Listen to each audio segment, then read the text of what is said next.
Thank you for making Locked On Yankees your first listen every day. We're free and available on all platforms. Today's episode is brought to you by BetOnline. BetOnline has you covered this season with more props, odds, and lines than ever before. BetOnline, where the game starts.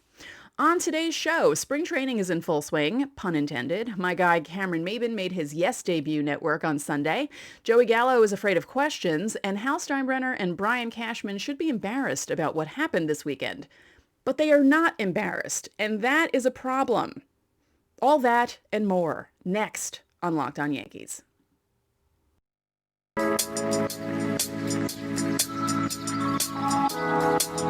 You are Locked On Yankees, your daily New York Yankees podcast. Part of the Locked On Podcast Network, your team every day.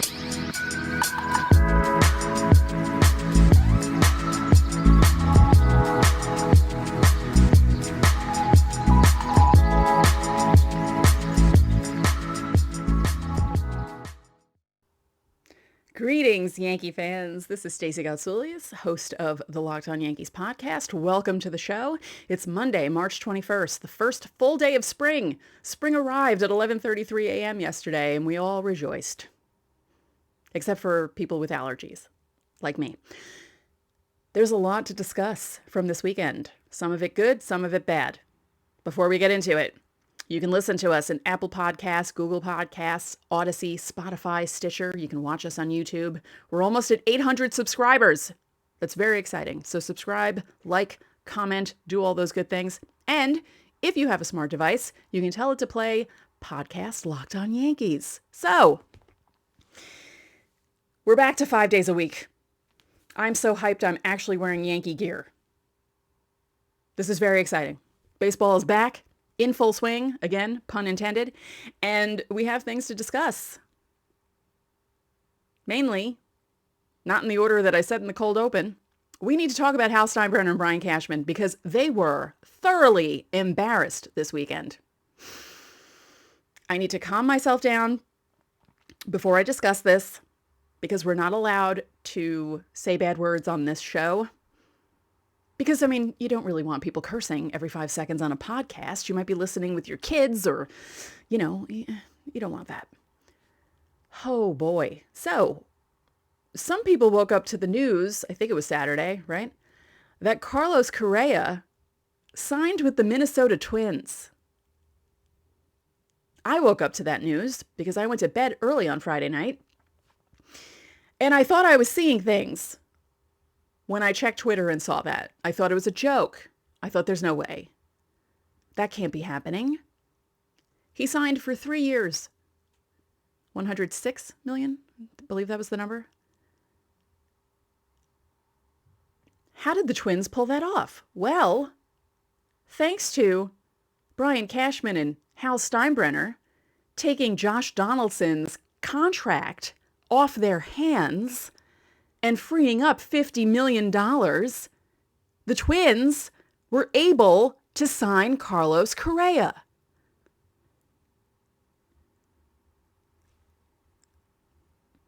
The reaction that you had to that news is the correct one. Don't let anyone tell you that it was not correct. You should be angry about this. It's absurd. It's absurd.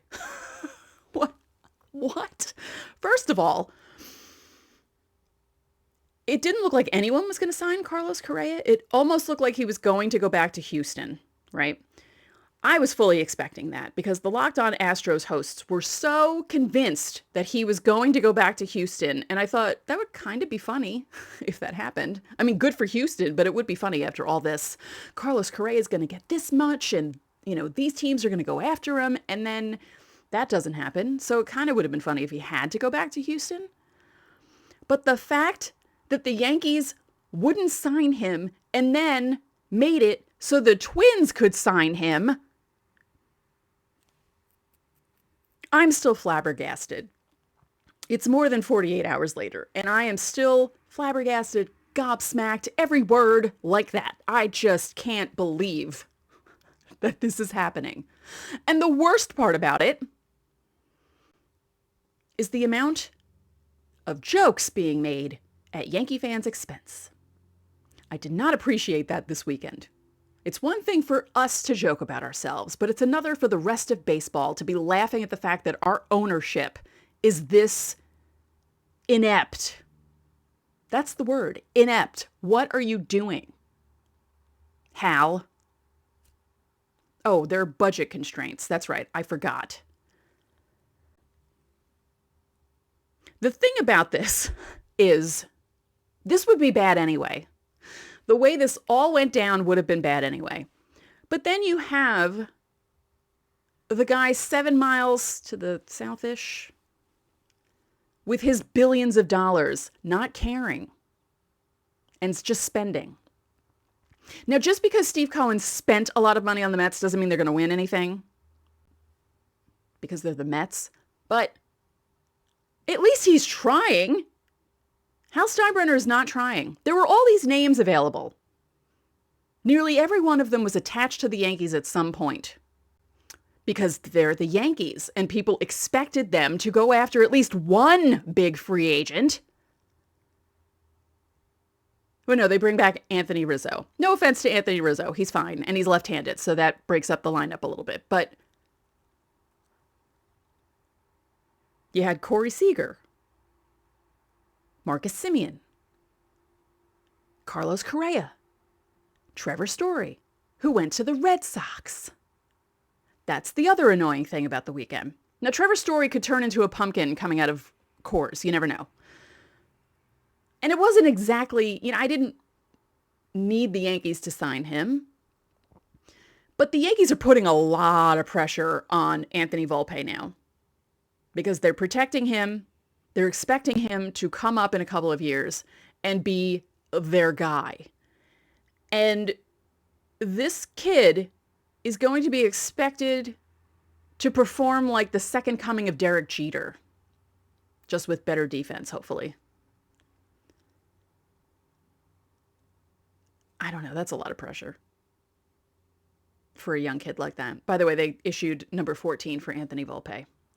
I joked on, I think it was the Yankees account on Instagram, or maybe it was the Yes Network account, about it being Pat Kelly's number, because I liked Pat Kelly in the 90s. And then someone kind of yelled at me and said, Lou Piniella. Dude, a lot of people wore 14. Get over it. So anyway, that puts a lot of pressure on Anthony Volpe. Kiner Falefa is fine. He sprays the ball to all fields. He's fast. He'll be fine. And I think the Yankee fans are going to like him because I think that he'll get on base with regularity. I think he will. He's just not going to hit home runs, which is fine if the other guys in the lineup turn things around. And that's the other problem. It feels like the Yankees are expecting the guys who haven't done well to just turn things around. And that's putting too much pressure on them as well.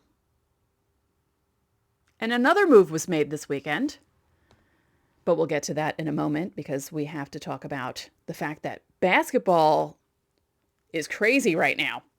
The NCAA tournaments, both the women's and the men's, high seeds are falling. High seeds are beating.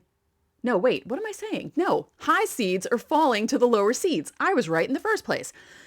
St. Peter's, the Peacocks from Jersey City, beating Kentucky, and then winning again yesterday to make it to the Sweet 16. Hello. And then the women's tournament, same thing. This is the best time of the year. And from all the latest odds, contests, and player props, BetOnline is your number one source for all your sports betting needs and info. BetOnline remains the best spot for all your sports scores, podcasts, and news this season. And it's not just college basketball or NBA basketball. BetOnline is your continued source for all your sports wagering information needs, including live betting and your favorite Vegas casino games. Head to the website today or use your mobile device to learn more about the trends and action. Bet online, where the game starts.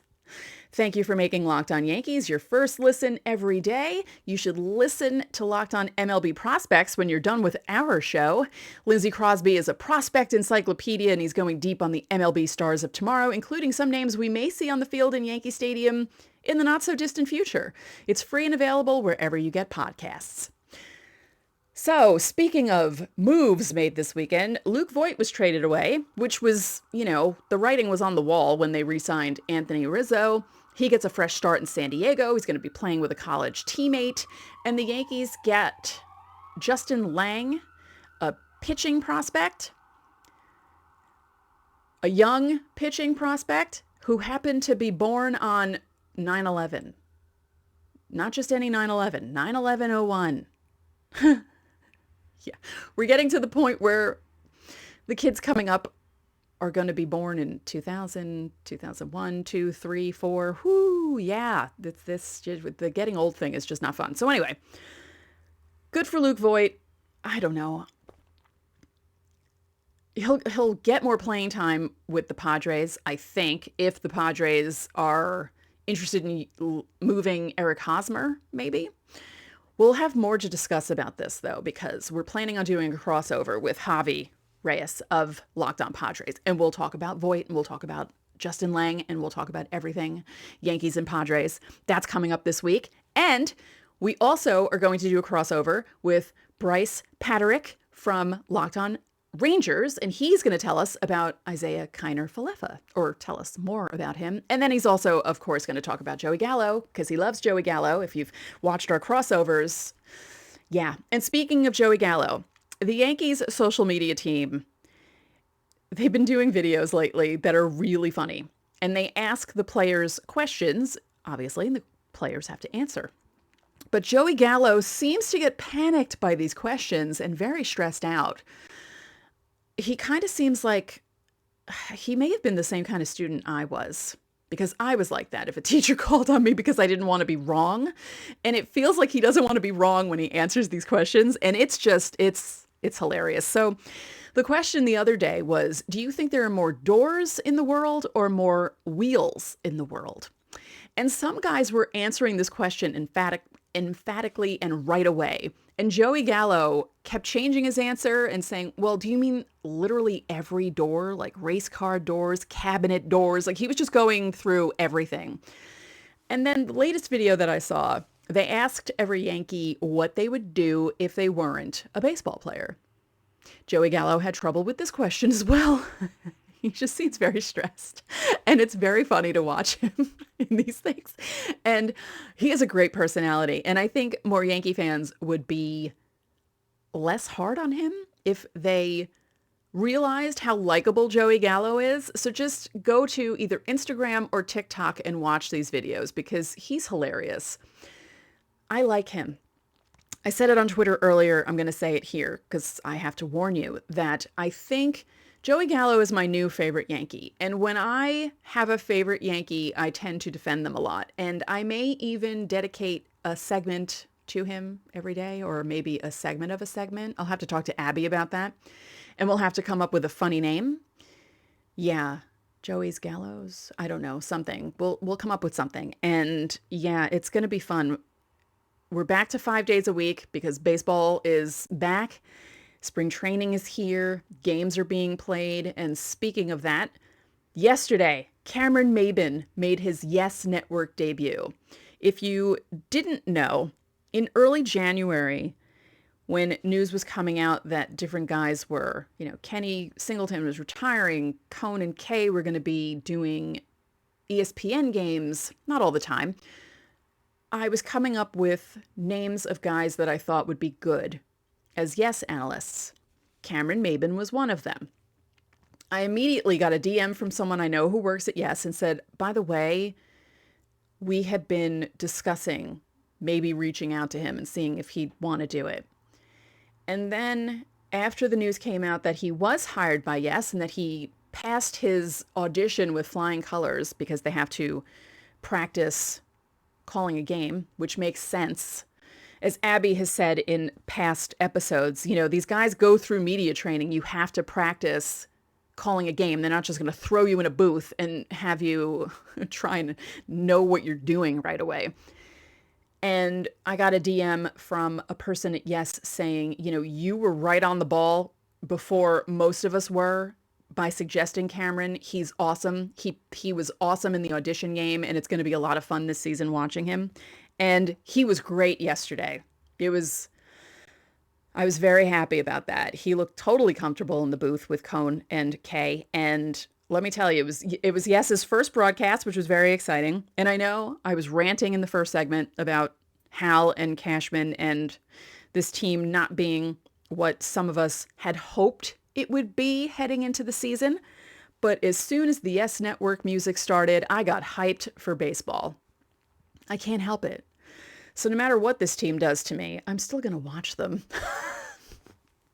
It's been over 40 years. I can't give them up. I can't. So good luck to Cameron Maybin this season, though he doesn't need it, because if yesterday is any indication, he's going to be fantastic. And he is fantastic already. So good for him.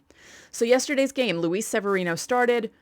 I don't care about how many hits he gave up. I don't care about how many runs he gave up. He was throwing the ball at 96, 97 to start. That's all I was worried about. One of my friends jokingly said in our Slack, if he comes out throwing 91, I'm going to cry. He didn't have to cry. His first pitch was 96. His second pitch was 97. It was going between 96 and 97. Although I will say it was pretty funny because he started the game with a 4-pitch walk and then a 3-pitch strikeout. And I thought to myself, oh boy, I hope this isn't like a glimpse into the Yankees' future in 2022. And I hope the game result isn't either, because they were down 4-0, then they were up 7-4, and then they lost 8-7 in the ninth inning because they gave up 4 runs. But it's spring training, and most of the guys who were in the game at that ninth inning, you don't know who they are. So don't get so upset that the Yankees lost a spring training game. And no, this doesn't really prove that they're going to be like this in 2022. We don't know. We don't know how anyone's going to be. You can't judge a team on paper. And I know people know this, but it seems they forget this. Okay. Prime example, 2011. Okay. Let's talk about this because I feel like this is happening again with certain teams. 2011. Before the season started, most baseball pundits were predicting that it was going to be the Phillies and the Red Sox in the World Series. They'd made a lot of moves, their teams were really good, and they just were a step above everyone else. So before the season even started, they were pretty much crowning the Red Sox as World Series champions. And then that crazy night happened. Game 162. The Yankees allow the Rays to walk off on them. The Red Sox lose to the Orioles, I believe it was, and they're knocked out of the playoffs. And then I believe the Phillies lost in the first round. So you never know. Everyone's expecting the Dodgers to be the cream of the crop. And with that team, I would expect it too. With that lineup, with Freddie Freeman in the lineup, my God. That's a scary lineup, AL West. I am not jealous of people who root for the Giants and the Rockies and the Padres and all those Arizona, because I wouldn't want to play the Dodgers 19 times a year. It's bad enough the Yankees are going to have to play the Blue Jays 19 times a year and the Rays and the Red Sox. But thankfully in 2023, as I mentioned last week, that is not going to be the case. They are moving toward fewer in-division games and more games against everyone else. Every team will have at least one series against each other. American League, National League. I love that. The Yankees don't play teams like the Rockies and Diamondbacks enough, or the Reds, or who else? The Pirates. You want to see them play teams like that. I have to say, in 2020, when they were playing the Nationals and the Marlins because everything was COVID related and they had to keep close, I enjoyed those games. It was fun seeing guys that you don't normally see all the time. And, personally, I'm sick of seeing the Red Sox and the Yankees play 19 times. By the way, the first few weeks of ESPN's Sunday Night Baseball schedule came out. The Yankees are playing twice. And I believe the first game of the season that's on a Sunday night they're playing. Boston Yankees, of course. First series, I believe, right? Because it's the first series. And the Mets are playing twice. I think both times against the Phillies. So it should be interesting to see how that goes. Yeah. What else is there to talk about? Oh, I know what we can talk about.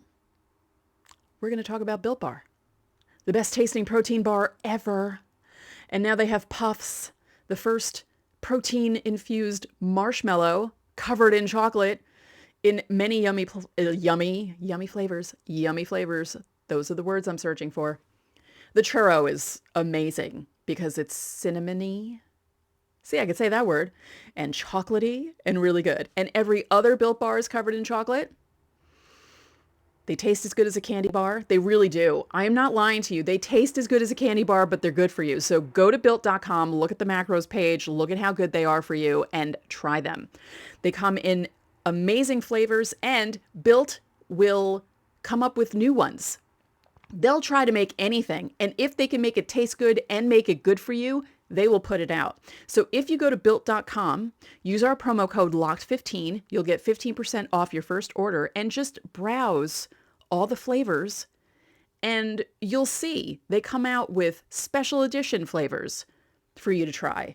They come out with almost like a second chance where they bring back a flavor and you can try it even if they discontinued it. So many different options for you. So again, go to Built.com, use our promo code LOCKED15 and get 15% off at Built.com. Spring training is here. I'm very excited about that. I was excited to see some of the guys. Like I said, as soon as I heard the Yes theme, I just got completely pumped up and thought, oh my God, baseball's back. Because a couple of weeks ago, I really didn't think it was going to be back, and it's here. And we have things to enjoy. Today, let's see. They're playing again today against the Phillies, and I'm going to look at the lineup. Not that the lineup matters, but it's mostly regulars. I will say that. And Giancarlo Stanton is going to be playing in the outfield. So here, let's look at the lineup. Okay. LeMahieu, Judge, Gallo, Stanton, Donaldson, Hicks, Higashioka, Evans, Oswaldo Peraza, and Jameson Taillon's going to be pitching, which is good because they weren't expecting him to be back this early after his ankle surgery. So hopefully, again, he can give up 15 runs. I don't care as long as he doesn't re-injure his ankle, and his elbow is fine and his shoulder is fine and every other thing that he's had wrong with him because he's had many injuries. Hopefully he'll be okay. So yeah, Yankees, Phillies. And I'm not sure if the game, I think it is on Yes, if I'm not mistaken. I think yesterday and today. Don't quote me on that, but I believe they are. And if it is, I'm going to watch it like I did yesterday. And let me know if maybe during one of these shows I record myself watching a game. I don't know. Or if you want me to do a live stream of me watching a game, because that could be funny, and we could do that on YouTube. That could be fun. It wouldn't even be like a normal podcast. It would just be a live stream of me watching the game. Although I don't know if I want you all to see how I to games, because as much as I like to preach Zen baseball, there are times when my Zen-ness kind of leaves my body and I get a little excited when I watch games. But let me know. Let me know on Twitter. Let me know in the comments on YouTube if you'd be interested in watching a live stream of me watching a Yankee game. Because, the kids are all doing it. They all live stream. And I know I'm bit older than that demographic, but I wouldn't mind doing it. It'd be easy. I just set everything up and watch the game, and we can watch together, and we can do a live chat, and we can talk about what's happening in the game. So yeah, again, let me know if you want me to do that. So I need to talk about the Hal and Brian Cashman thing again. Hal Steinbrenner, Mr. Hal Steinbrenner. My message to Hal Steinbrenner: if you're not going to spend money to make the team better, what are you even doing? Why do you own this team? And I could say that to a bunch of owners in baseball who don't spend money. All right, I shouldn't say that. Hal Steinbrenner spends money, but he doesn't spend it right. And as I say many times, I'm still floored that they signed Cole. It seemed like a thing the Yankees would have done in the 2000s. but not in the 2010s and 2020s. Because what we've seen so far in the 2010s and 2020s are not the Yankees of the 90s and 2000s. And yes, they didn't win much in the 2000s, but they made the playoffs nearly every year, except for 2008. And they would go after guys. Now, of course, there were some instances where they'd go after old dudes past their prime, Randy Johnson, which is how I shouldn't say Josh Donaldson is past his prime, because when he's healthy, he's good. There's the caveat. When he's healthy. He's been healthy the last few years, but as we've seen with the Yankees, injury problems tend to follow people when they come here. So, does Josh Donaldson last through April injury-free? The Yankees sure hope so, but will he? And it feels as if the Yankees front office of 2022 is like the Yankees front office of 2005, 2006, 2007, when they would go after guys who were past their prime, spend a ton of money on guys they shouldn't be spending their money on, and not on guys they should be spending their money on. Donaldson Correa. That'd be an interesting name. Oh boy. If you remember the mid-2000s, they were eliminated in the first round 05, 06, 07. Not fun. I was at Game 5 in 07 against Cleveland, and that was the first time I was at a playoff elimination game that they lost. It was not fun. It was also not fun because Travis Hafner nearly killed me with a BP home run into the first row of the upper deck in right field. But yeah, no, that was not fun to witness. 2005, my biggest memory, Bubba Crosby and Gary Sheffield, right? Crashing into each other in the wall in Anaheim. Yeah, 2006, that rain delay. The Yankees are always screwed by a rain delay. They were screwed by a rain delay in 2011, too, against the Tigers. And it was 2006 against the Tigers, they were screwed by a rain delay. Unbelievable. But yeah, I feel like the 2020 Yankees so far, they're behaving like the mid-2000 Yankees. And it's not fun. It's not fun. These teams should be built to go deep into the playoffs, not just make the playoffs. Okay? Because Brian Cashman seems to be building the team just to make it in the playoffs and thinking, oh, it's a crapshoot. Anyone can win the playoffs. That's not how it works. It can work, but that's not how it works. And it shouldn't work that way for the Yankees. They should be spending money. More money. Better money. Oh, speaking of Stanton, let's go back to the lineup. He's playing in the outfield. Did I mention that? I believe Judge is the DH. So LeMahieu's playing second. And Stanton is playing the outfield. So cross your fingers that he's okay. But I like that he's playing the outfield because he seems to hit better when you play him more instead of being a full-time DH. So don't push it too hard, Aaron Boone, but also don't pull back too much. Because if we could get a repeat of Giancarlo Stanton last season, that would be great. And that would help the Yankees immensely. So let's all cross our fingers that that happens. So coming up this week, crossovers with Javi Reyes of Locked On Padres and Bryce Paterick of Locked On Rangers. Reyes will be talking about Reyes. I don't ever call him that. Javi will be talking about the Luke Voit, Justin Lang, switcheroo. We'll talk about other things about baseball. And then Bryce will be on. We'll talk about Isaiah Kiner-Falefa and his love for Joey Gallo. Because if you've watched our crossovers, you know he loves Joey Gallo. And Abby will be back this week. And it'll be a good time. So again, subscribe to us on YouTube. Listen to us on all the podcasting platforms available because we're on every podcasting platform available. And it'll be a fun time. We're back to 5 days a week until, I think, January. So you're going to hear and see a lot of us. We're going to be talking Yankees for the next lots of months. I can't do quick math in my head. So that's it for this episode of Locked On Yankees, which is part of the Locked On Podcast Network, your team every day. Again, I'd like to remind you, we're on every single podcasting platform available, including Apple, Google, Odyssey, Spotify, and Stitcher. You can watch and subscribe to us on YouTube. And when you get into your car, you can tell your smart device to play podcast Locked On MLB.